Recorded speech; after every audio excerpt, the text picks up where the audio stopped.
Bom dia a todos, sejam bem-vindos à aula de manejo de sítio específico de solo e planta.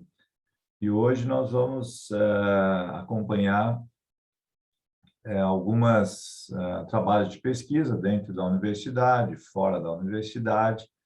E vamos começar então. Infelizmente hoje o Bruno não está conosco, mas vamos começar com a... Vou deixar aqui a apresentação.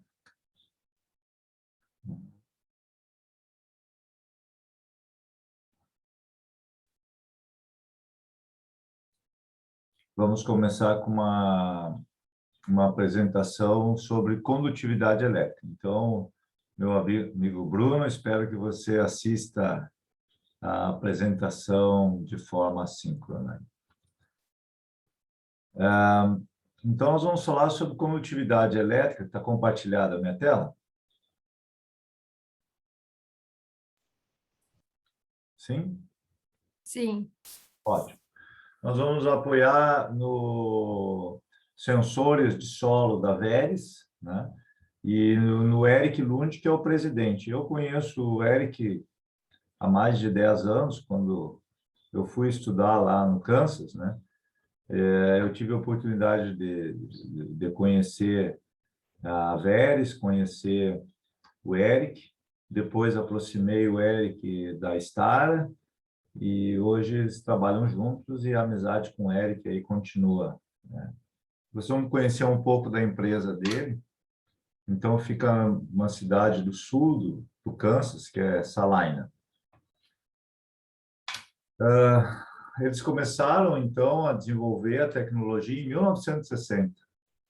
E foi o primeiro sistema de mapeamento de solo comercial, né, em 1996. E aí foi evoluindo, né? Então, as máquinas de sensoramento de solos da Veris hoje é vendida para 40 estados americanos e mais de 30 diferentes países. Então, aqui são vários tipos de... Isso é uma tipo de uma sonda com espectroscopia que determina a matéria orgânica em profundidade, certo?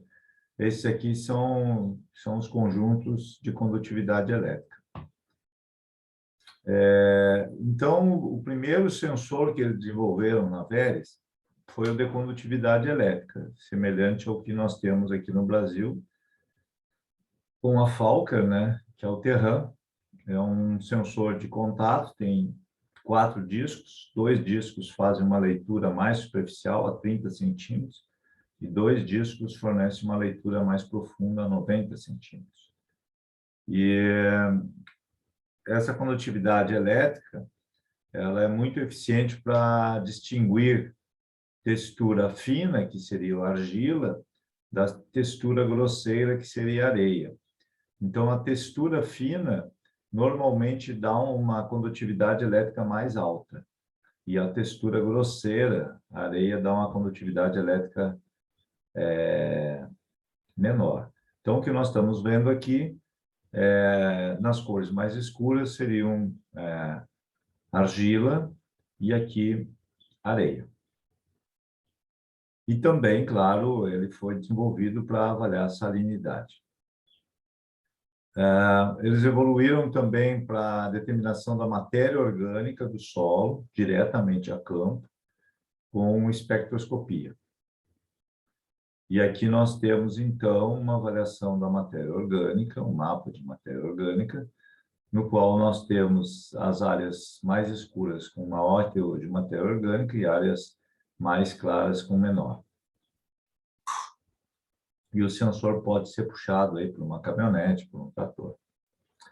E chegaram no pH, no sensor de pH. Isso aqui é uma caixa d'água para limpar o iodo, o eletrodo, desculpa, o eletrodo, no qual é determinado o pH. Então, aqui nós temos um mapa de pH, né? Então, veja que, através desse mapa, nós sabemos que os pontos em vermelho, o pH está mais baixo, e pontos em verde, o pH está já excessivamente alto.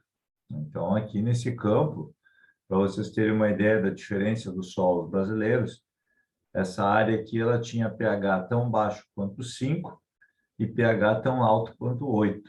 Então, pH 8 é improvável de ser encontrado em solos brasileiros, né?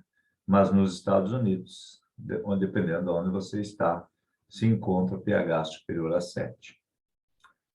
Mas a grande diferença desse sensor de, de pH é que, Christian, esse quadro aqui que você está vendo é 1 hectare. Então, cada quadro desse aqui representa 1 hectare. Então, aqui, ó, 2,5 acres é 1 hectare. Em 1 hectare, tu teria 1, 2, 3, 4, 5, 20 leituras de pH. Então, olha o nível de resolução que você chegaria, né? Você chegaria a 20 leituras de pH por hectare. E aí, se você quer fazer uma correção, você veja o seguinte, ó, passando uma linha aqui no verde, né? Esta área aqui provavelmente não seria candidata a nenhum condicionador corretivo, porque ela já está com pH acima de 6, né? Mas, por outro lado, toda essa área aqui em laranja e vermelho, que seria a metade desse hectare, precisaria ter alguma correção, né? Então, você observa que a variabilidade de pH ela é bastante alta. E isso chamou a atenção deles quando eles começaram com essa resolução. As razões para isso são as mais diversas, né? Desde exportação, adubação, lixiviação, são vários processos aí que fazem com que a gente tenha uma variabilidade alta de pH que, nas nossas condições, por falta de equipamentos, a gente não consegue, muitas vezes, determinar ela. Então, esses pontos em vermelho aqui que a gente está vendo, né, são pontos onde foi feita determinação real. Então, esse ponto em vermelho aqui foi coletado, né, para levar para o laboratório. Aqui também, aqui também. Aqui foi coletado um ponto verde, um ponto verde.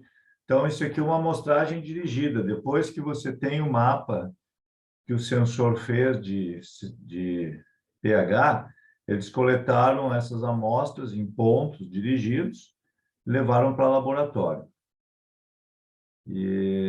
E depois também, né, é possível associar pH com condutividade elétrica, né? Você vê que os mapas eles têm alguma similaridade, e aí quando você reúne pH e condutividade elétrica, você ficaria com um mapa sobreposto igual a esse aqui. Então, a gente vê que, neste caso aqui, onde a gente tinha uma condutividade elétrica mais alta, que é de 25 a 418, você tinha um pH mais alto, né? E aonde aqui você tinha uma condutividade elétrica mais baixa, que seria essa cor mais clarinha, vermelho, não, rosa quase, você teria os menores pH. Então, assim, o solo mantém uma certa coerência de comportamento. Mas eles começaram a... Aqui mostra que o sistema deles é comercializado em 40 estados, em 30 países, né? E aqui alguns dos locais onde que eles estão trabalhando. O equipamento normalmente é adquirido por prestadores de serviço, né? Prestadores de serviço que fazem uma área extensa e entregam essa informação para o produtor. Aonde que pode ser aplicada essas informações que eles sensoriam, né? A matéria orgânica, a CTC, pH, armazenamento de água do solo e textura Então, pode ser utilizado para ajuste de população de plantas, para definir híbridos por ambiente, para aplicação de fungicidas, nematicidas, herbicidas, de acordo com os atributos do solo, para condicionadores de solo, né, e para adubação nitrogenada. E manejar diferenças manejar as diferenças na capacidade produtiva. Então, o conceito que ele trabalha é aquele conceito que nós trabalhamos em sala de aula, aplicar o produto correto, na quantidade certa, no local correto e no momento adequado. Então, são aqueles os 4R ou os 4C, né? Produto correto, na quantidade correta, no local correto e no tempo correto. Então, ele mostra que como que a gente pode manejar, né? Se você aplica uma taxa fixa de um corretivo, um fertilizante, você está desconsiderando a variabilidade que você tem de solo, né? Se você faz uma amostragem em grid,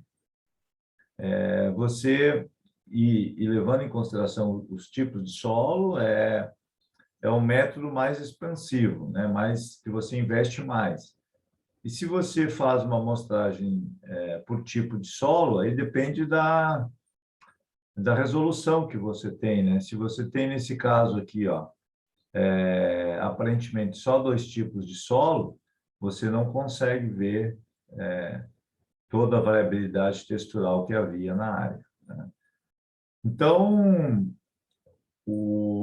como que a gente caracteriza a variabilidade? O método mais comum são mapas de produtividade ou imagens de satélite nos dias de hoje, né? Os mapas de produtividade, eles realmente fornecem uma informação rica, mas essa informação rica ela é bastante influenciada pelo ano, né? Pelas condições climáticas. Então, aqui você teve maior produtividade nesse local, já nesse ano foi aqui, já neste ano, de novo, foi aqui. Já neste ano, houve um comportamento diferente, produziu como esse aqui mais embaixo. E, finalmente, esse padrão aqui foi parecido com esse. Então, você tem um efeito grande no mapa de produtividade da condição do ano. E o professor Santi, até ano passado, ele escreveu um artigo baseado em dados nossos, mas também o que outros pesquisadores diziam, que a gente precisaria um conjunto de 3 a 5 anos de mapas para poder chegar a uma conclusão mais definitiva. Agora, se você tem, para esse conjunto de mapas, a informação que a matéria orgânica varia deste jeito. Então, você sabe que aqui a matéria orgânica é fraca e aqui a matéria orgânica é mais alta. Então, aí já começa a explicar, ó, aqui esse ano provavelmente houve seca, e aí onde tinha matéria orgânica mais fraca, ele produziu menos.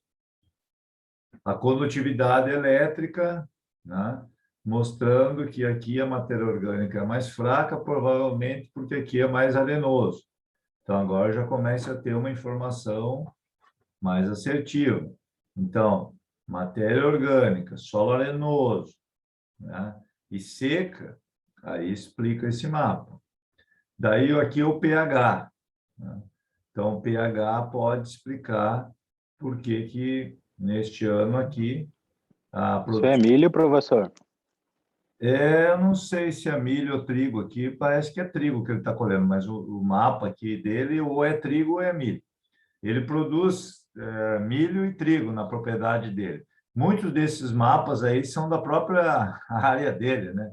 Esse é uma empresa de um produtor, né? Ele fez agronomia, mas o desenvolvimento da indústria sempre foi usando na própria propriedade. Muito semelhante à Precision Planting.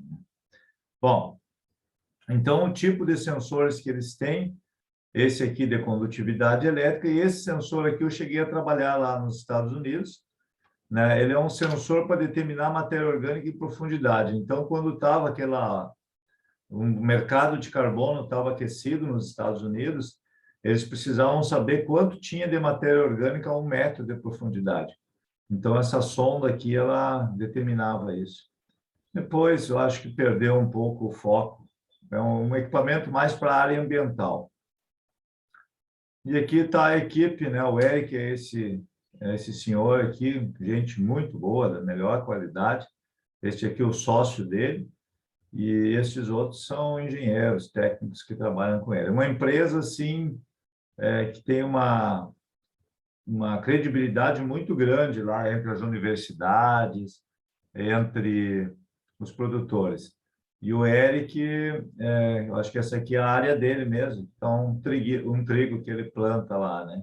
Então, a área dele é uma área, Frederico, uma área que sofre bastante com seca, sabe? Embora ela é bem plana, a chuva é bem regular na propriedade dele. Já veio várias vezes ao Brasil, nosso amigo aí. Então, para mostrar para vocês um pouco da companhia dele, né, e o que eles desenvolvem. A grande coisa que eu queria mostrar para vocês é essa possibilidade de você unindo. Acho que esse slide aqui resume bem o que a gente queria mostrar para vocês, que com a construção dele, né, que se você olha os mapas de produtividade em conjunto, muitas vezes ele não faz um sentido para nós. A gente fica olhando isso aí e não consegue extrair a razão por que houve esse comportamento, né? E, professor, o que eu falo em áreas baixas, eu sei que é áreas planas dele, né? Às vezes a gente olha isso aí e a influência no ano chuvoso é a drenagem, né? E às vezes isso tira fora do padrão da análise. Eu que trabalho com muita várzea, ela às vezes te responde ao contrário. Bem na areia tu produz mais porque ela drena mais fácil É, num ano muito chuvoso. pode ser esse caso aqui, né?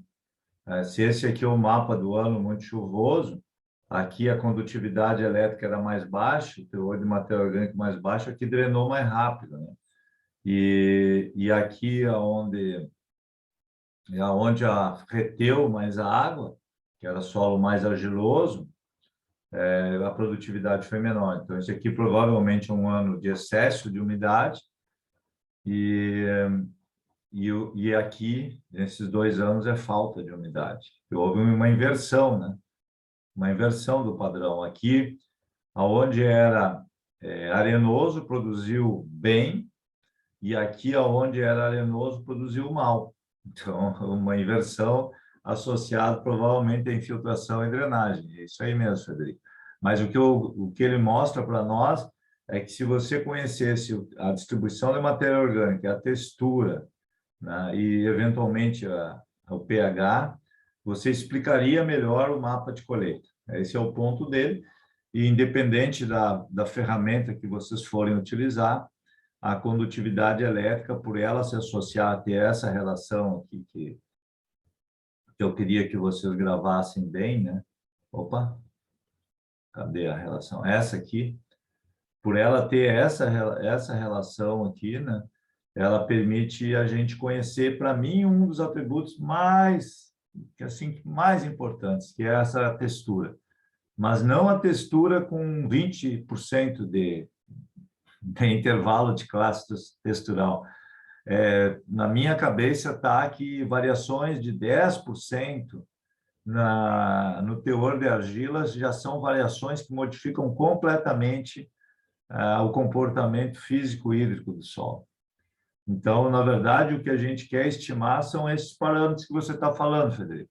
A gente quer estimar qual a velocidade de infiltração, qual a retenção de água, qual a disponibilidade de água e, eventualmente, qual a disponibilidade de nutrientes, né? E, para isso, nós tínhamos que ter uma resolução muito melhor da variação textural, não de a cada 20%. E os métodos de laboratório, eles nos dão uma informação muito geral em relação à textura, né? Por isso que esse tipo de equipamento aqui, ele é bem interessante. Pensem nisso, porque essa questão da textura vem me acompanhando já há alguns anos. Mas foi boa a sua explicação aí, Frederico. Acho que a questão da... Outro layer que o senhor falou ontem, né? A topografia é importante também ter para ter esse discernimento, né? Porque essa parte tanto das depressões em terrenos planos quanto as concavidades e ladeira, elas explicam muito até as leituras das condutividades ou das produtividades, né? Então eu acho que é um layer que ninguém dá bola, né? A gente vê muito mais via, vamos dizer assim, Google as áreas, mas sem nenhum detalhamento. Mas é uma coisa bem interessante a questão da topografia, a drenagem e irrigação. Eu vejo lá, eu acompanho um produtor lá no Instagram, ele está sempre enterrando no tubo perfurado lá para ir drenando as áreas dele lá. Então, Bom, as máquinas... perfeito. Eu prometi para vocês que eu vou até às 10h15, mas eu tenho uma surpresa para ti, Frederico, pela sua participação, a alegria de te reencontrar aí. Então, tem uma apresentação sobre isso que tu está falando aí, ao final aí pelas 15 para as 10, às 10h15 a gente chega lá. Fora do Brasil, pessoal estudando esse assunto. Muito bem. Opa. Ok. Agora nós vamos ver o projeto Aquários. Então, mostrar um pouquinho do que a gente está fazendo de uma forma bem rápida, assim, sem ser muito, como o pessoal fala, sem ser muito autobiográfico aí, né? Mas tem que mostrar um pouquinho para vocês do que a gente fez em termos de projeto aí. Me confirmem que está compartilhado? Sim ou não? Sim. Sim, está aparecendo. Sim. Ótimo. Então, eu vou galopear um pouquinho, né? Esse aqui, quando foi criado o curso técnico em agricultura de precisão, né, 2 anos, e me convidaram para fazer a palestra de abertura do curso técnico. É um curso técnico, então, nível profissional. Santa Maria hoje detém o mestrado profissional, ao qual vocês nos honram com a sua participação, e possui um curso técnico em agricultura de precisão. Então, realmente, a universidade se tornou aí uma referência em formação de pessoas qualificadas. O curso técnico, o nível principalmente seria para apoiar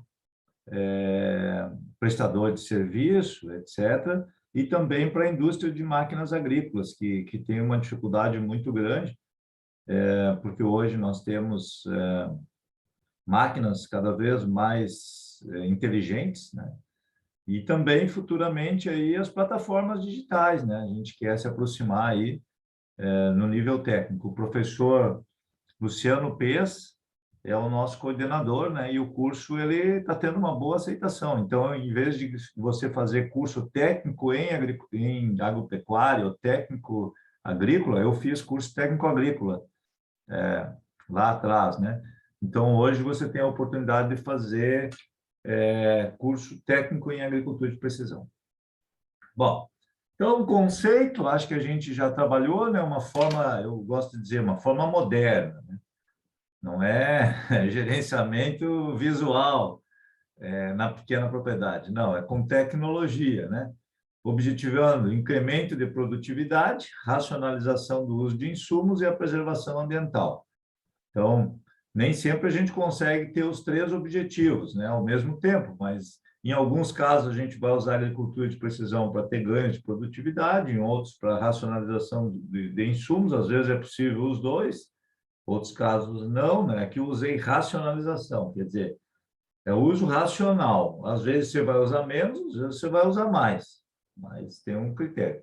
E a questão ambiental, aplicar no local, no momento, na quantidade e na fonte ou no tempo correto, né? Então, aqui já foi o tempo. Então, seria local, tempo, quantidade e a fonte mais correta, mais eficiente. Um pouco da história do projeto. O projeto já completa 21 anos, né? Aqui, quando a gente completou 15 anos, aí, lá na Expo Direto Cotrijal.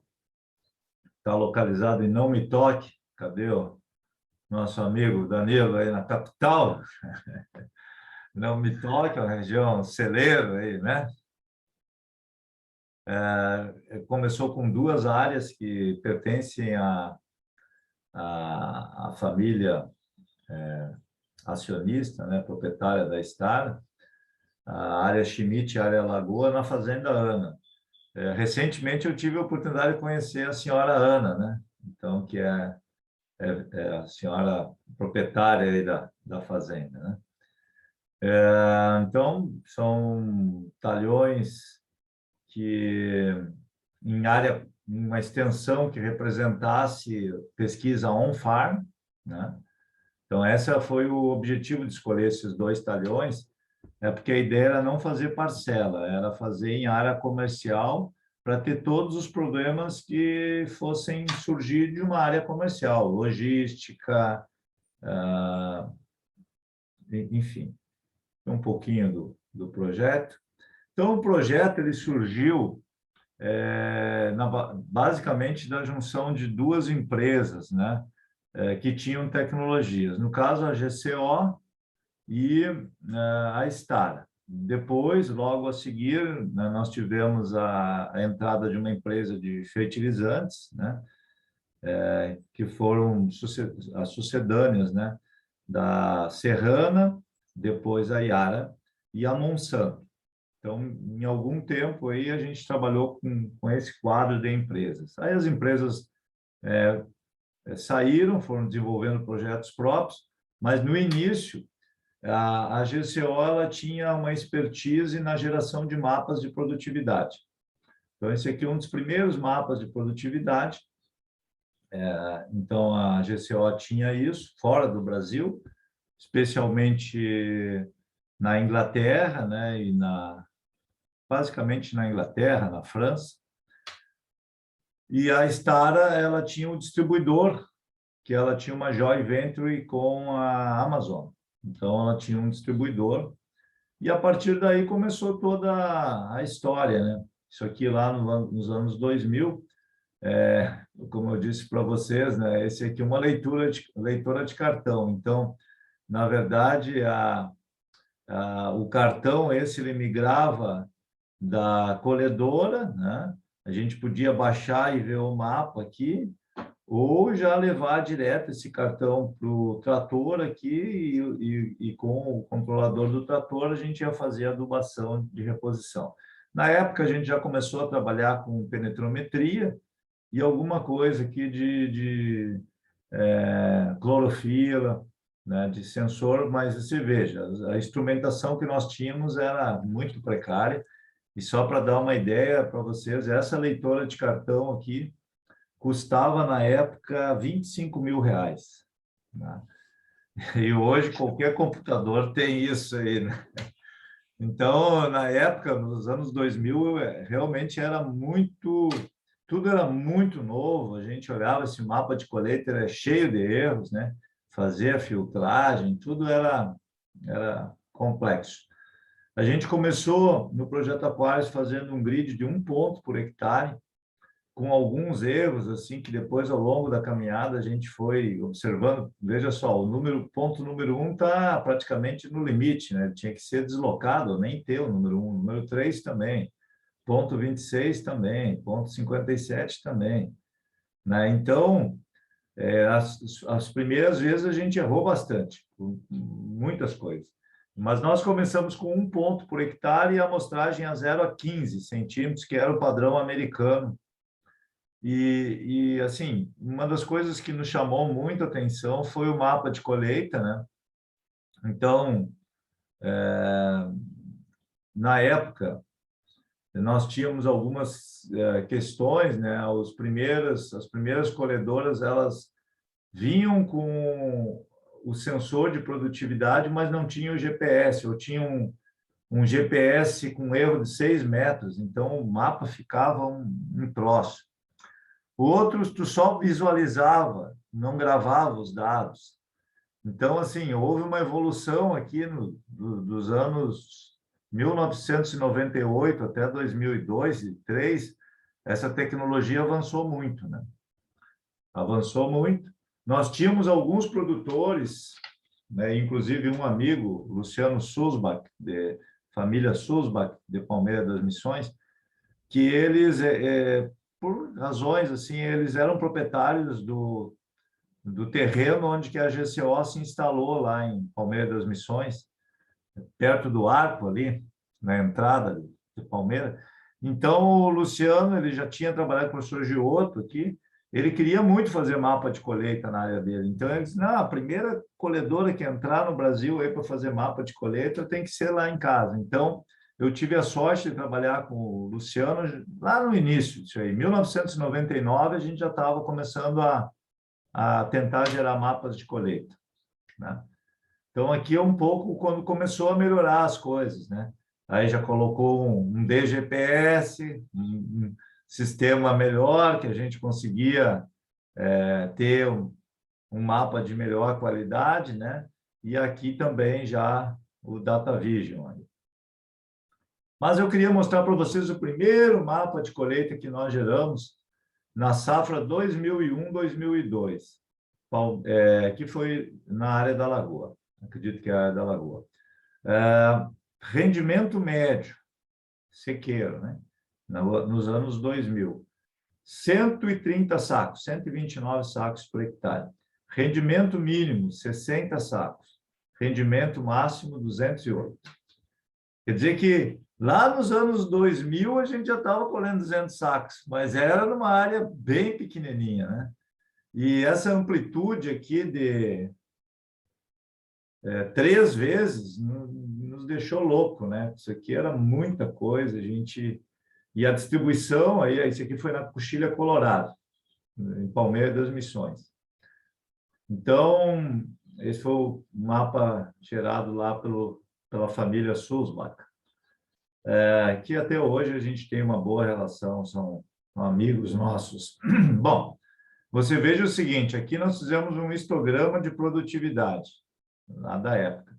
Você tinha lugares que nós estávamos produzindo 10 toneladas, né? 10, 11 toneladas, mas em compensação nós tínhamos produtividades abaixo de 5. E a média, quando você falar lá, a média produziu 7 toneladas, né? Só que você tinha uma escadinha para baixo e uma outra escadinha em direção da alta produtividade. Então, o que a gente gostaria de fazer? Primeiro, deslocar essas áreas baixas para cá, para a área média, e essas médias em direção das altas. Essa era o que a gente gostaria de fazer, né? Então, quando fomos para a soja, o primeiro mapa de soja de qualidade que a gente conseguiu fazer foi em 2003. Então, nós estamos aí quase há 20 anos desse mapa, né? Produtividade 51 sacos de soja e a produtividade na área da Lagoa, agora, para o Jataquares, o primeiro mapa. Então, a gente via que as bordaduras aqui, a gente tinha problema de produtividade, aqui era erosão, aí começou todo um trabalho, né, de inteligência aí, mas, de novo, a produtividade média era 51, a máxima 72 sacos e a mínima 23. Então, quando você olha isso aqui, Frederico, a gente chega à conclusão que tanto os 23 sacos de soja aqui, ou no milho, o que produzia abaixo de 5 toneladas eram áreas que estavam nos roubando, fazendo a média despencar, né? Se a gente só conseguisse trabalhar esses 23 sacos aqui para levar eles para uns 30, 40, já a média subiria bem, né? Então, isso é que desafiou muito a gente, né? Se tem potencial para produzir 72, por que que a média é 51 e por que que alguns locais eu estou produzindo 1/3 da média? Essa era a grande dúvida. Aí começou toda aquela inspeção, como é que estamos distribuindo calcário? Calcário distribuído a lanço, daí você vê muito problema de distribuição de calcário, continua até hoje, produto fino, né? Difícil de distribuir a lanço. Aqui uma viagem que eu fiz para o Centro-Oeste, e o produtor estava com o avião dele, nós estávamos... Ele diz, o senhor que fala muito de calagem e tal, vou lhe mostrar que eu estou aplicando calcário. Aí, fizemos um voo, aí eu disse, quando nós pousar lá, eu vou lhe explicar o que está acontecendo aí na nossa distribuição de calcário. Isso aí está ficando muito ruim essa sua distribuição. Aqui você tem uma super aplicação de calcário e está faltando aí um bom GPS, né? Aí você vê que como faz falta a instrumentação, né? Quando você tem um GPS, aí você não acontece isso. Mas o Dirceu também nos mostrou que a distribuição de palha era outro fator que influenciava muito a variabilidade, né? Colhedoras com plataforma cada vez maior, mas a distribuição de palha é bastante deficiente. E aí, a primeira coisa que você pensa é palha na germinação, mas depois você pensa na ciclagem de nutrientes e hoje a gente pensa na atividade biológica. Então, aqui, se eu concentro palha, eu vou ter alta atividade biológica. Aqui, se falta palha, não vou ter atividade biológica, vou ter menor. Aqui eu vou ter maior matéria orgânica, eu vou ter maior disponibilidade da água, aqui eu vou ter menor. Então, assim, acaba criando, o homem cria muita variabilidade. É isso que a gente tem que ter presente, né? E aqui o Dirceu está mostrando, né, o efeito dessa concentração. Não, desculpe, não foi o Dirceu, esse é o Emerson Fei, um amigo nosso também da Universidade do Estadual do Oeste do Paraná. Está mostrando que essa concentração de palha no centro da colhedora acaba tendo efeito depois sobre a emergência. Falha de fertilizante, né? Quem é que já não teve isso na sua lavoura aí, né? Uma linha deixa de cair fertilizante. Então, hoje, felizmente, a gente tem sensores para tudo isso, né? Distribuição de fertilizante na linha, né? Então, pipinaço. Na época, a gente comentou, esse aqui é da slide da FATEC Pompeia, professor amigo nosso lá também, mas você veja o seguinte, né? Distribuição de semente horrível, né? E distribuição de fertilizante horrível. Então, aí realmente não tem muito como a gente avançar, né? Isso aqui foi durante muitos anos, foi a nossa realidade, né? A gente descuidava sobre a distribuição de fertilizantes na linha e também a distribuição de sementes a importância era negligenciada. Então, a agricultura de precisão encaminhou para buscar a precisão. Uma das coisas que eu acho que nos atrapalhou ao longo da jornada, assim, é que jogaram muita responsabilidade em cima da agricultura de precisão, né?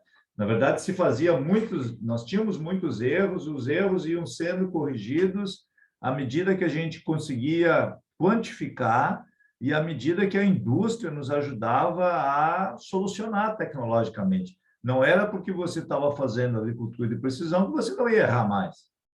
Você continuava errando, mas o erro é na medida que a gente consegue fazer o diagnóstico, que a gente consegue saber aonde que está errando, e na medida que a gente tem alternativas econômicas e técnicas para solucionar. Às vezes você sabe que está errando, mas não tem ou solução econômica ou não tem solução técnica. Então, quando começou a agricultura de precisão, o pessoal esperava que da noite para o dia tu ia resolver tudo que era problema. E isso até hoje não acontece. Mas na época, falando de solos, a gente já pensava na interação de atributos químicos, físicos e biológicos. Aqui, por exemplo, era a variabilidade do pH numa das áreas da Cotrijal. Aí, ao longo do projeto aquático, como eu falei para vocês, 2006, a Cotrijal entrou no projeto e deu um gás muito grande, porque a Cotrijal queria saber se a agricultura de precisão realmente seria uma ferramenta útil, né? E aí nós fizemos 12 municípios entrepostos da Cotrijal foram analisados aí com amostra de solo, mapa de colheita e taxa variável de fertilizantes. Aí, para contar toda essa história para vocês aí, isso aí foi um período assim de intenso trabalho, mas aqui está a variabilidade de pH que nós possuímos. Nós tínhamos nessa parte, isso aqui é uma área pequena, gente, aí de Não Me Toque, do senhor Arcival. Uma área talvez aí de 30 hectares, certo? Então, nesses 30 hectares, nós tínhamos área que tinha pH de 5 a 5,4, área que tinha pH de 5,5 a 6 e área que já tinha pH acima de 6. Ou seja, aqui precisava calcário e aqui não poderia aplicar calcário, se fosse calcário o nosso insumo. E isso é uma variabilidade que para nós, até então, a gente não conhecia. Tá?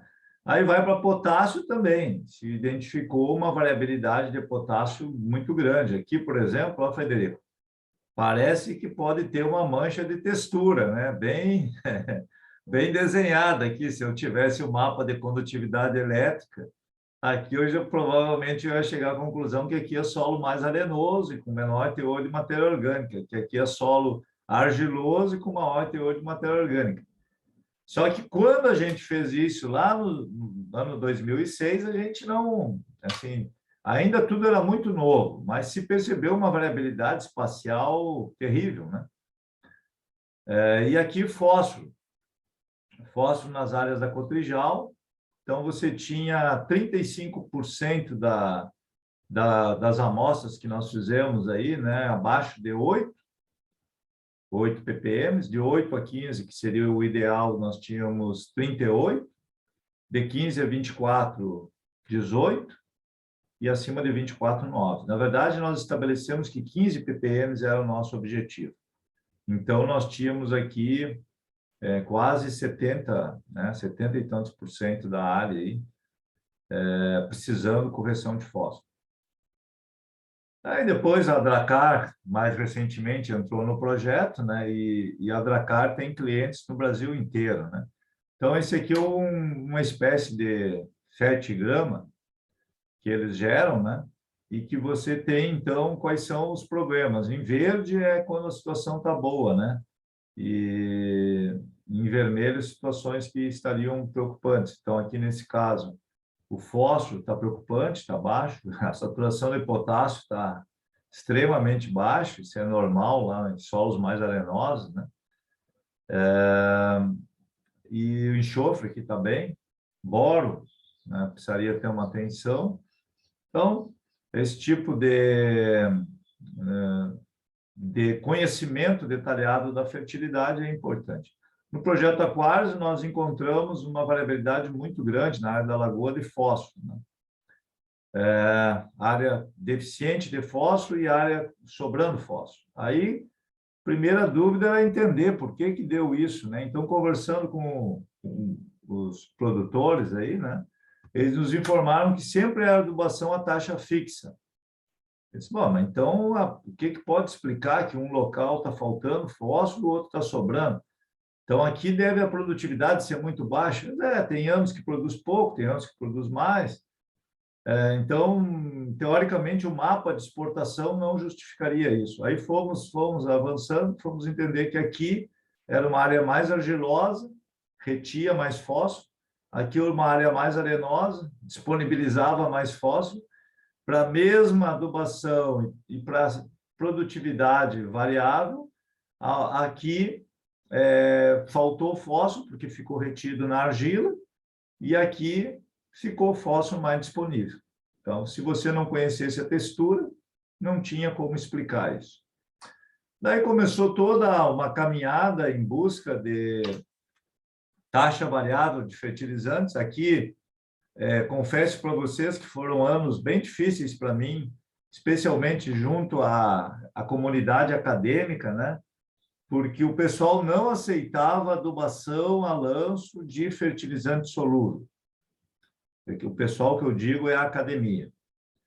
A ciência, as universidades. O pessoal não aceitava. Eles diziam, não, isso não vai funcionar, e especialmente se colocar fósforo a lanço solúvel, não vai funcionar. Tem que ser fósforo de baixa reatividade, como se faz em pastagem. Mas aí, já na época, a gente já pensava, puxa vida, mas como é que se eu tenho deficiência de fósforo e eu vou fazer a aplicação de fósforo com um corretivo de lenta solubilização, um fertilizante de lenta solubilização, vou prejudicar a genética, não é o que nós queremos. E então se optou por fazer o seguinte manejo, isso lá nos anos 2013. Adubação de correção a lanço e a manutenção em linha. Então, nós fazíamos a correção, seja de fósforo, potássio, a lanço. O que é a correção? É aquela adubação que visa aumentar teores no solo. E adubação em linha para a manutenção. Foi a solução que a gente encontrou.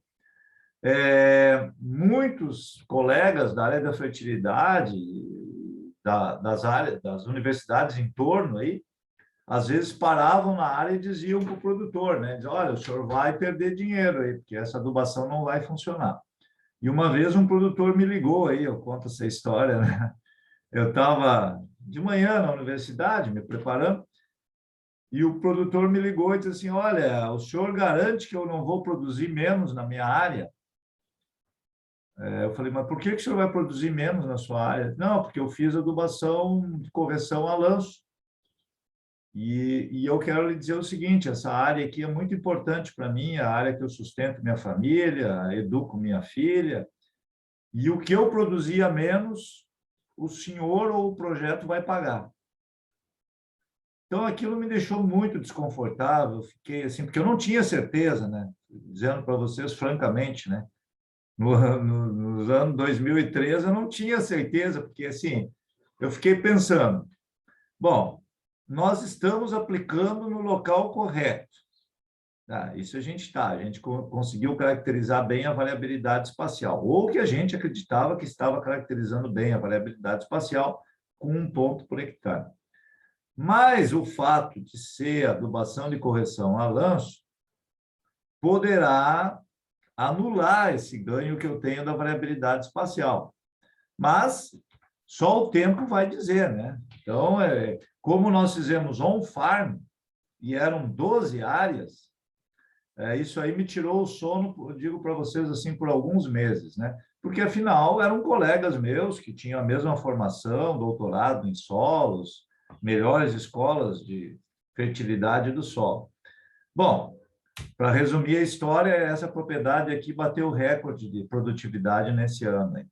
E a partir daí, então, de certa forma, o Projeto Aquários, a própria Star, aí se tornou uma referência em adubações a lanço, que se fazem em muitas áreas, né? Sei que no Centro-Oeste às vezes é questionado, aqui no Sul também, mas eu diria para vocês assim, combinar adubação a lanço com em linha e em profundidade, talvez seja a melhor alternativa. Esse aqui é o equipamento original, ainda com o símbolo da Amazon, e na época que era Star Steel. Realmente foi um dos primeiros equipamentos, muito usado na Europa. Então, quando eu fiquei com muito medo disso, né, eu entrei em contato com amigos lá que eram consultores de agricultura de precisão lá na Europa, e o pessoal me disse, não, desde que não tenha erosão, se tem uma boa cobertura do solo, aqui na Europa funciona. Na Alemanha nós temos extensas áreas sendo corrigidas dessa forma, nós temos extensas áreas na Inglaterra. Assim, eu sei que chuva é mais pesada no sul do Brasil, mas deve funcionar.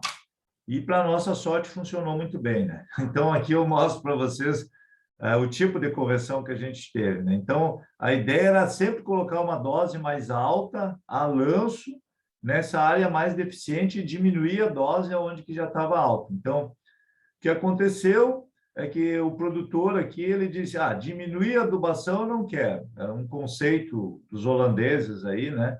Da região de Carazinho, não me toque. Eles gostavam de adubar bem, né? E eu acho que isso é importante, né? Quando o preço assim permite. Então, eles realmente foram concentrando a adubação na área mais fraca, até chegar no mapa de 100% corrigido. De fato, a área mais rica acabou se expandindo, né?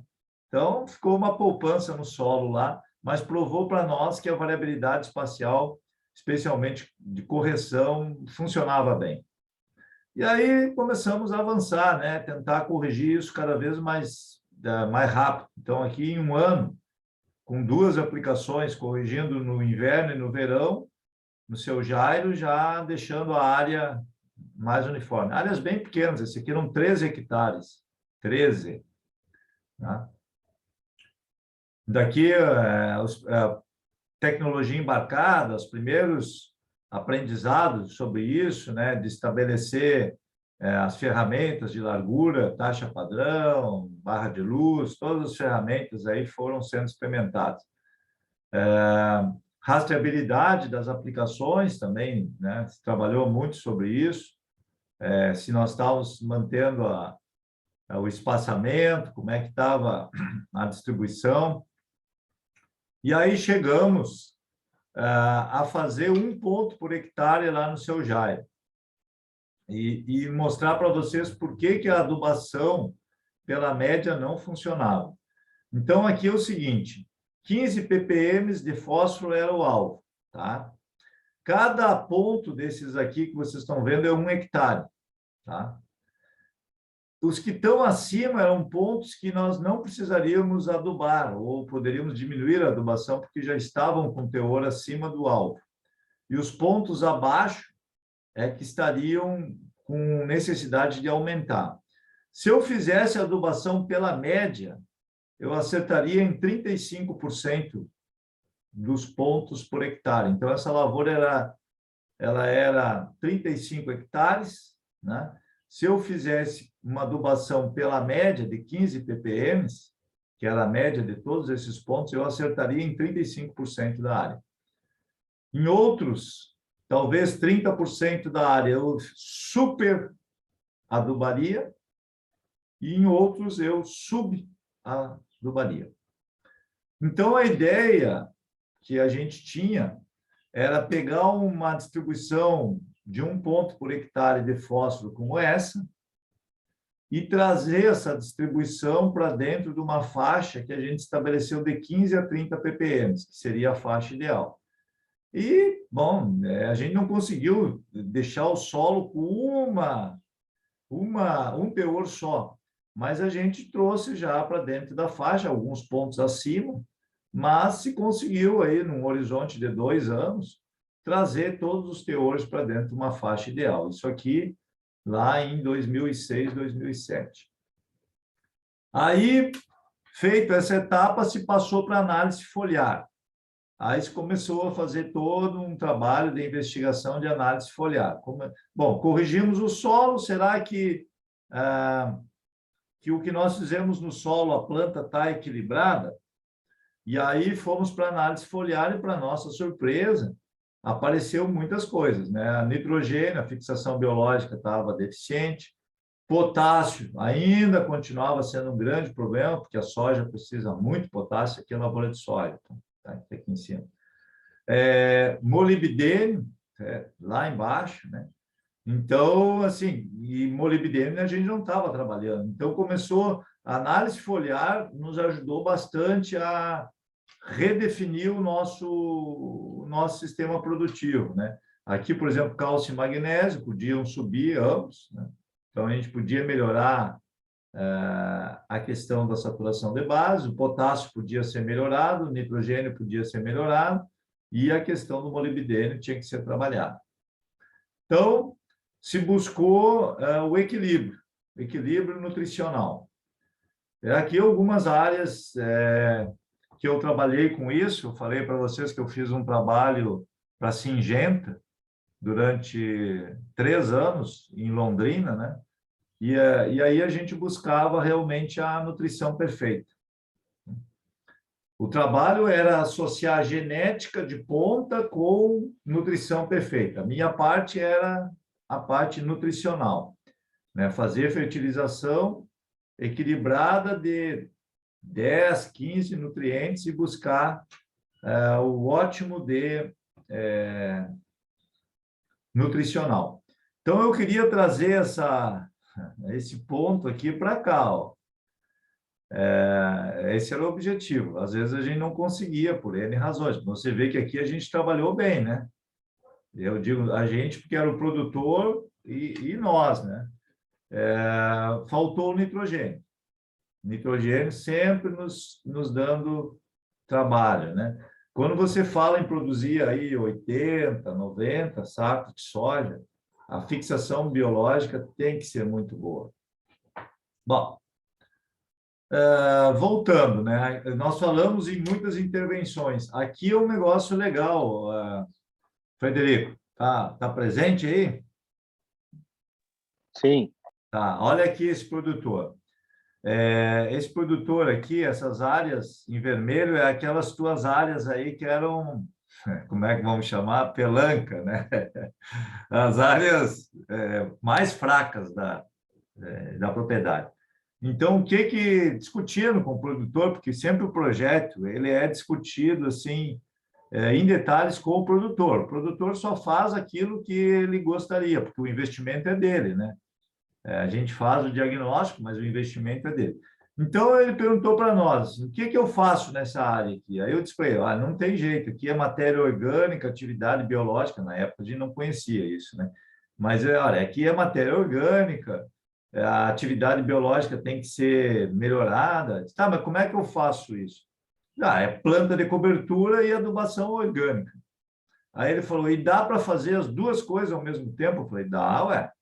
Dá para fazer adubação verde e adubação orgânica. Eles, então, vão fazer isso. Então, nessa área aqui, que é uma área que representava 20% da área dele, que puxava a média lá para baixo, aqui está sendo planta de cobertura de solo, né?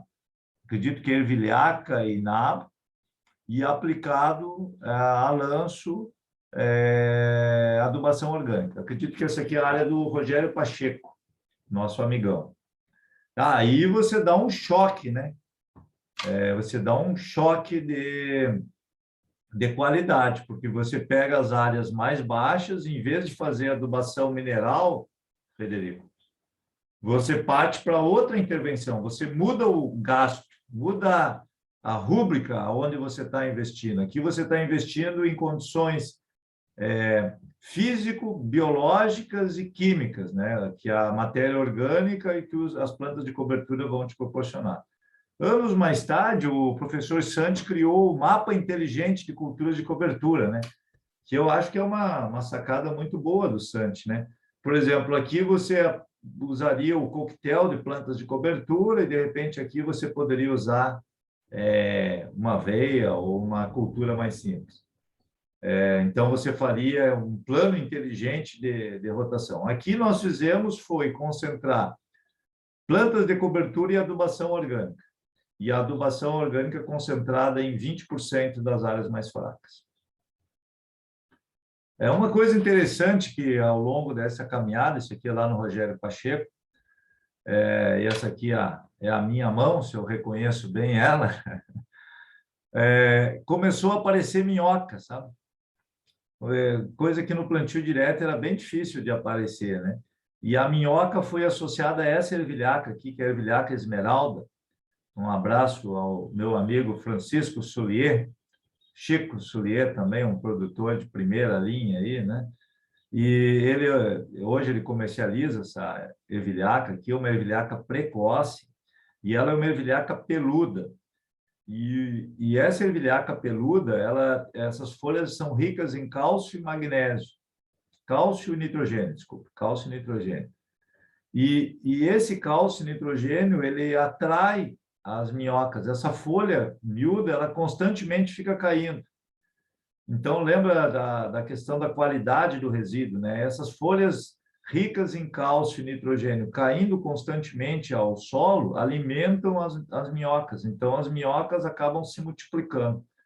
E essa ervilhaca, então, eu procurei isso nos Estados Unidos para poder tirar um pouco da curiosidade dos agricultores e encontrei que nos Estados Unidos, na adubação orgânica, eles utilizam a ervilhaca peluda como uma planta multiplicadora de minhocas. Bom, mais alguns trabalhos que nós fizemos em diferentes áreas aí. Esse aqui é os primeiros trabalhos com o uso do DGPS, né? Isso aqui, na época, era também algo desafiador. Você vir semeando desse jeito e depois ver se fecha, né? Se essa largura aqui dava certinho, né?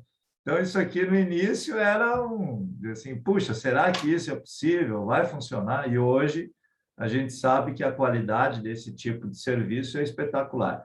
Aqui também nós estamos trabalhando com semeadura em contorno, né?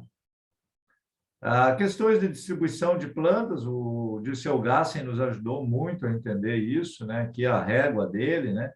O pessoal dizia, a soja compensa, né? Bom, depende da soja. Essa aqui, ó, é aquele material que você falou aí, Frederico, monoaste, né?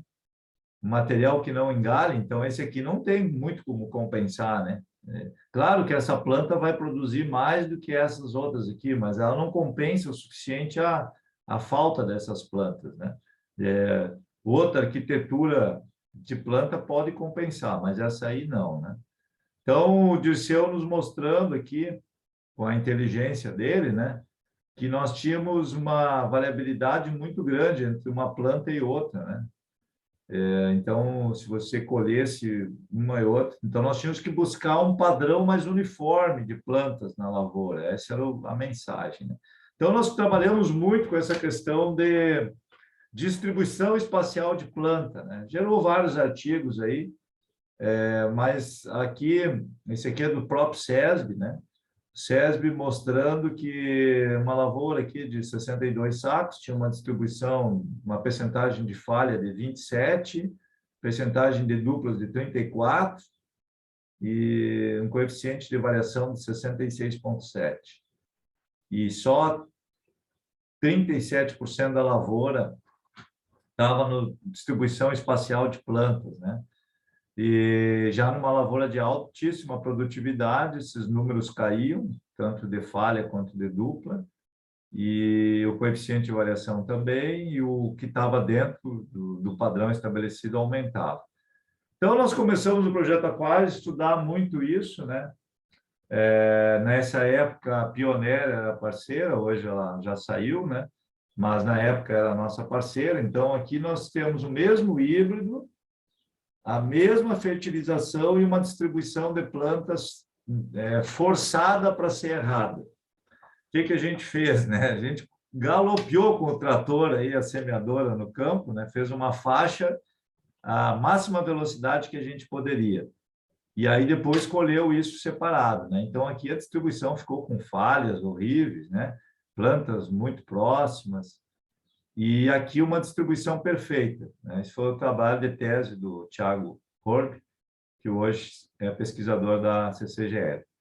Então, o mesmo híbrido, a mesma adubação, agora com uma distribuição espacial de plantas perfeita. Isso nos rendeu 2 artigos internacionais, né? E foi bem interessante na época já. A gente estava com resultados muito favoráveis à semeadora em vácuo, né? Que na época no Brasil era muito pouco utilizado. E nós escrevemos o artigo, mandamos para os Estados Unidos, né? E o pessoal disse, mas por que vocês estão estudando semeadora mecânica? Aqui nos Estados Unidos a semeadora já saiu do mercado há 5 anos. E nós, bom, aqui no Brasil é recém que ela está chegando, né? Então, para você ver como hoje o gap tecnológico entre Brasil e Estados Unidos hoje é mínimo, né? Então, aqui nós mostramos o case, né? 10 plantas colhidas em 2 metros lineares, com distribuição imprecisa de plantas e com distribuição precisa. Então, aquele conceito que o nosso amigo Gassen nos dizia, né? Nós temos que buscar um padrão mais homogêneo de produtividade. Muitas vezes o produtor entrava na lavoura, escolhia a espiga 1, a espiga 10 e achava que estava bom, né? Mas só que ele tinha a espiga 4, a 2, a 8, roubando produtividade. Aí fomos para o mesmo conceito para a soja, né? Buscar melhor distribuição de plantas de soja. Só milho, eu diria para vocês que é mais fácil trabalhar isso. Soja é mais complexo. Mas também tem, né, assim, tem bastante coisa. O que a gente buscaria é uma distribuição mais equidistante, né, de plantas, mas é complicado. Uma outra tecnologia que surgiu ao longo desses anos aí foi o desligamento de linha a linha, né? Então, aqui, principalmente nas áreas de bordadura, você ter a possibilidade de não ter mais a sobreposição. Se eu não tivesse essa informação precisa que aqui já tinha sido semeado com um DGPS, um RTK, eu iria continuar semeando. E aí eu ia ter aqui a semeadura cruzada de Mamborê, lá do Paraná, né? Então, na minha bordadura aqui, eu ia ter uma superpopulação de soja, porque eu ia ter esta linha e mais a continuidade dessa outra linha. Aqui o que aconteceu? A semeadora se deslocou, ó, só que ela não semeou. E isso aí foi assim, um tremendo de um avanço. Aí o Geomar Coraza, que hoje é o diretor da pesquisa da CCGL, fez esse trabalho. O Coraza ele fez um mestrado com o Santi e o doutorado conosco aqui em Santa Maria, na sede. E o Coraza ele foi para os Estados Unidos, trabalhou lá também, né? E trabalhou com os caras fera de mecanização lá nos Estados Unidos. E aqui, ó, se percebeu que as áreas de bordadura acamavam a soja. Então, por que aqui acamava a soja? Aí fomos ver várias razões, mas uma delas é a superpopulação e a outra é a compactação. Então, solo compactado, solo duro, mais alta população, soja carrega bem, não suporta o peso das vagens e acaba acamando, e aí você perde produtividade. E aí explicava aquele mapa de bordadura que nós tínhamos lá no ano 2000, né? Lembra que no ano 2001, essas áreas aqui de bordadura sempre produziam menos, né?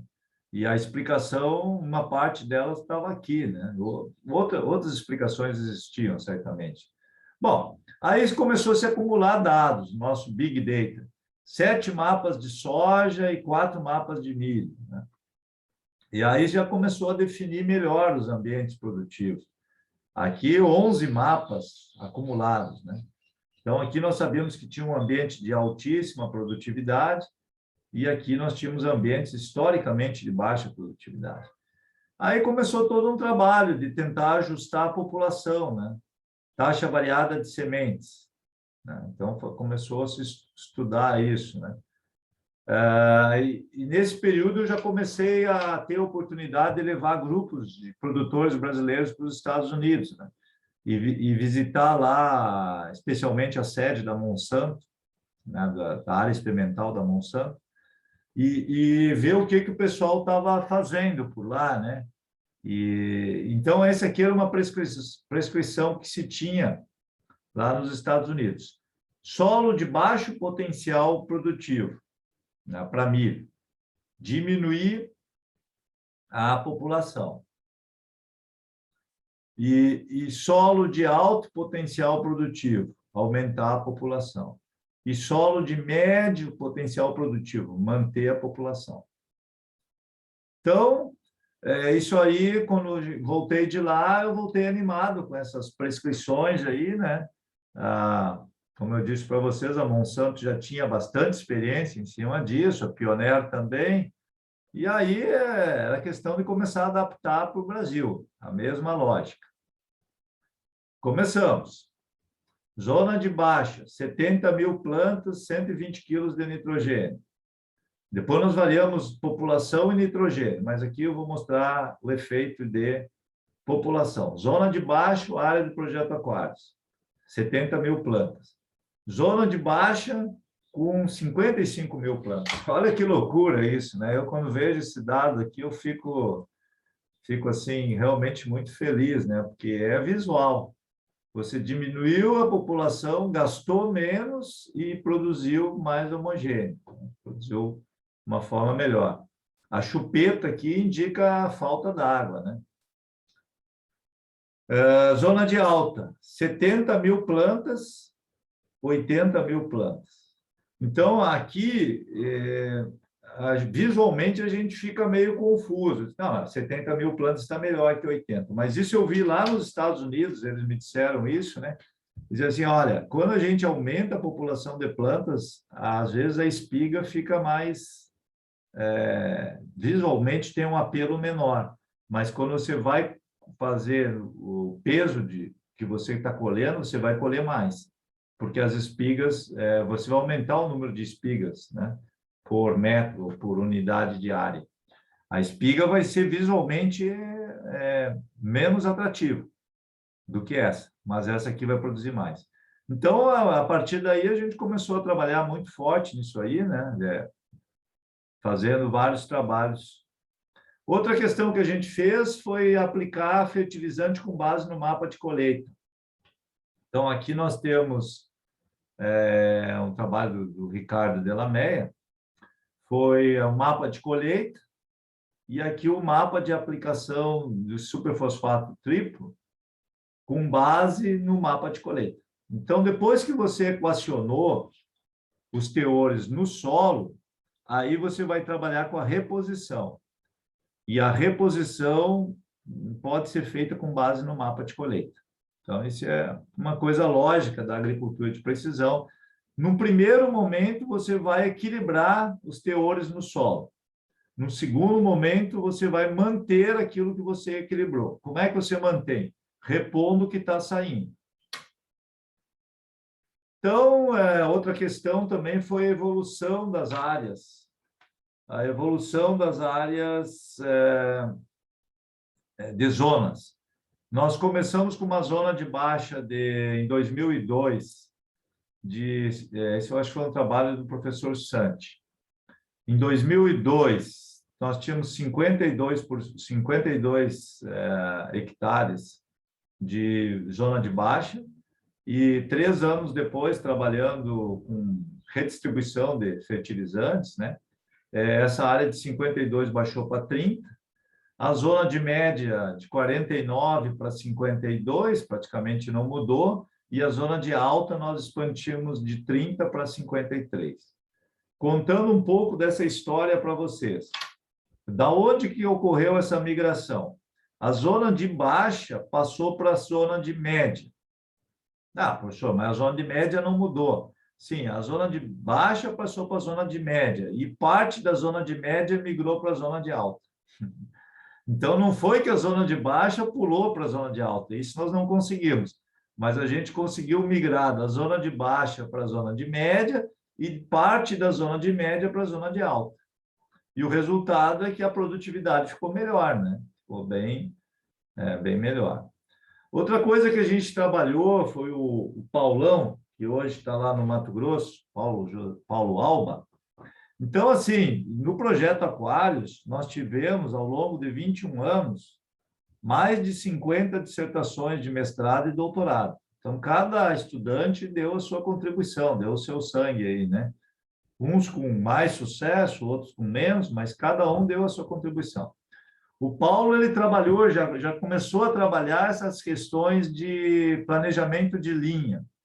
Então, nós pegamos um trabalho americano lá, desses 2 autores, que eles diziam que se você fizesse o planejamento de linha em contorno, você poderia diminuir muito a enxurrada, aumentar a eficiência de uso da água na lavoura. E mais que isso, eles propunham que se você escarificasse a área a cada 20 metros, 25 metros, em contorno, você não permitiria que a água acumulasse para escoar na lavoura. Então, a gente gostou da ideia, né? Que a gente disse, poxa, essa é uma coisa que dava para brincar, né? Claro que depois os programas avançaram, né? Hoje, isso aqui, os programas das próprias colhedoras, o FieldView automatizou tudo. Só que quando a gente fez isso aqui foi em 2012. Então, nós estamos falando 10 anos atrás, não tinha essas facilidades, tudo era, cada software fazia uma etapa do processo. Bom, então nós fizemos lá na propriedade do seu Duílio e o seu Olim, Tupanciretã, que nos faz tanta falta o seu Duílio, né? Um produtor assim excepcional, e nós fizemos muitos trabalhos na propriedade dele, né? Então, esse aqui é uma coxilha dele, ele não tinha terraços. Seu Duílio, e muitos produtores, amigos meus, não gostam de terraços. Deixa eu falar isso para vocês, né? E isso é uma controvérsia também na academia, porque a academia diz, não, mas lavoura sem terraço dá erosão. Bom, eu diria para vocês, tem lavouras sem terraço com erosão e tem lavouras sem terraço sem erosão. É bastante complexo o tema. Mas o que nós fizemos aqui? Aonde vocês estão vendo essas linhas, nós escarificamos e fizemos todo o planejamento de linha antecipado, né? Então, vou mostrar para vocês a ideia, qual é a ideia por trás disso. A água vem escoando aqui, encontra uma zona de altíssima infiltração, infiltra, começa de novo a acumular água, infiltra, começa a acumular água, infiltra. E claro que as próprias linhas já são uma retenção da enxurrada. Então, um sistema para conservar. Aqui lá no Ceolim, nós fazendo escarificação, seguindo a declividade e depois fazendo a semeadura exatamente acompanhando esse contorno. Então, isso é uma tecnologia que a gente se inspirou lá nos Estados Unidos, e eles diziam que esse tipo de manejo lá nos Estados Unidos aguentava chuvas de um período de retorno de 20 anos.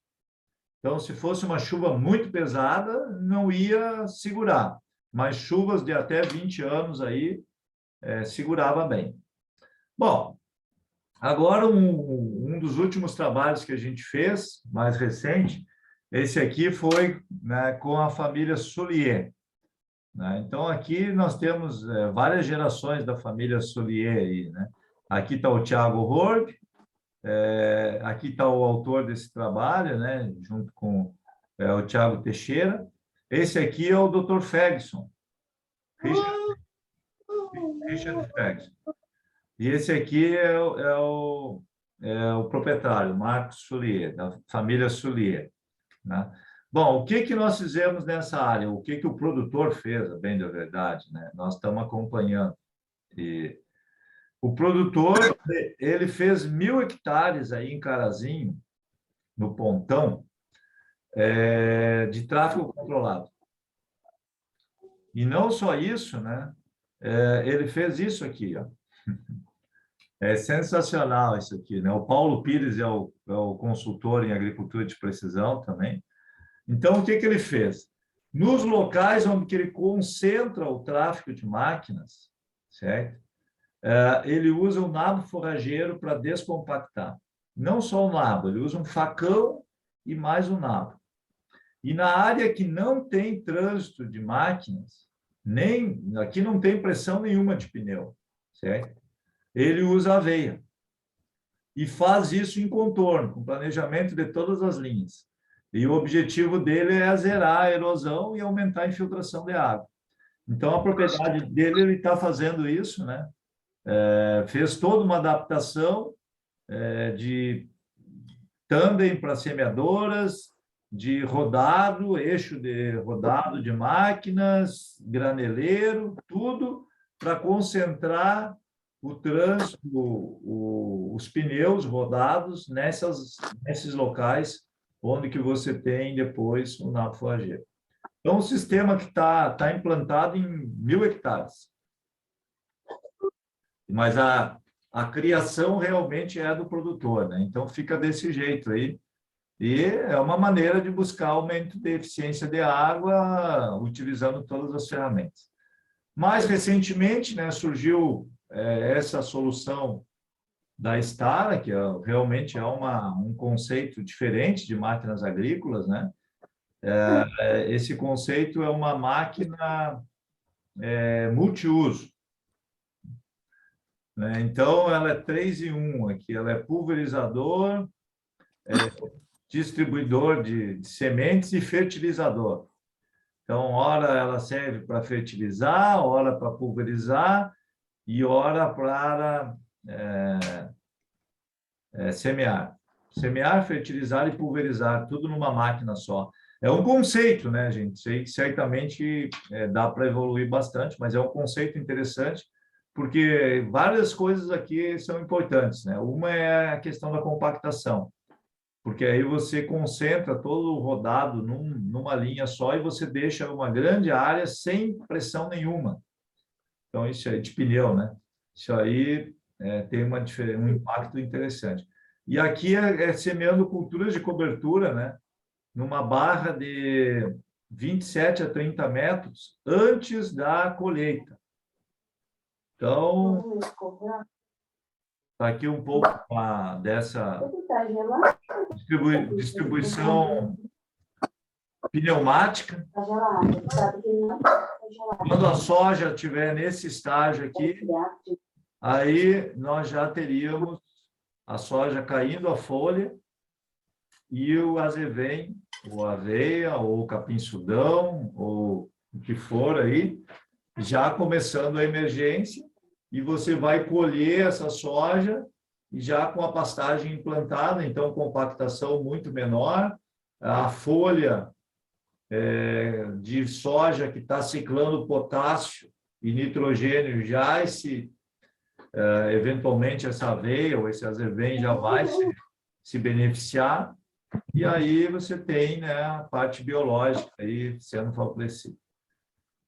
Bom, acho que era disso aqui. Bom, um pouquinho de economia aqui para vocês, né?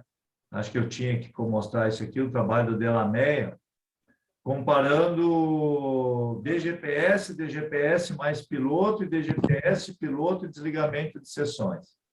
Então, isso aqui é economia de sobreposição. Um talhão com esse formato, então, aqui bem recortado, cheio de mato e aqui um talhão já mais uniforme. Então, o formato do talhão, mato e manobra impacta muito na economia, né?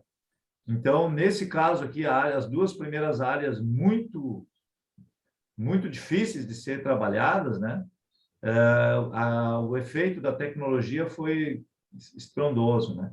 Então, você economizou muito usando DGPS, piloto e desligamento de seções. Aqui é desligamento de seções, não é nem bico a bico. E já em áreas mais uniformes, aí já a diferença da tecnologia ela já é menor. Mas o desligamento de seções sempre se pagou, independente do formato da área. Já DGPS mais piloto dependeu do formato. E, na média, se reduziu para 1/3 aí, a sobreposição por usar essas tecnologias. Em relação à evolução de produtividade, que eu vou deixar. Bom, ok. Projeto Aquários era isso aí. Espero ter mostrado um pouco do que a gente fez. Agora eu tenho uns minutinhos para falar do que a gente... Mais 15 minutos para falar de novidades. Então, essa aqui vai para o Frederico. Vamos ver se vai funcionar toda a minha tecnologia aqui. Vamos ver onde é que está isso aqui. Achar onde é que está essa... Isso.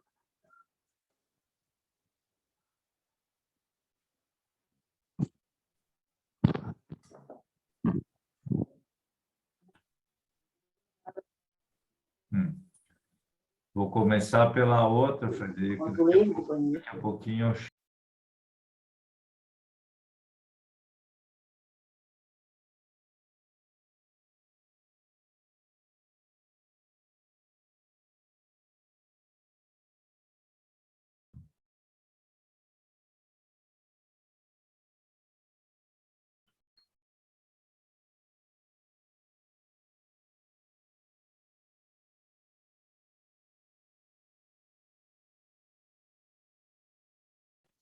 Professor, como é que vê a questão de... Tem gente que trabalha sempre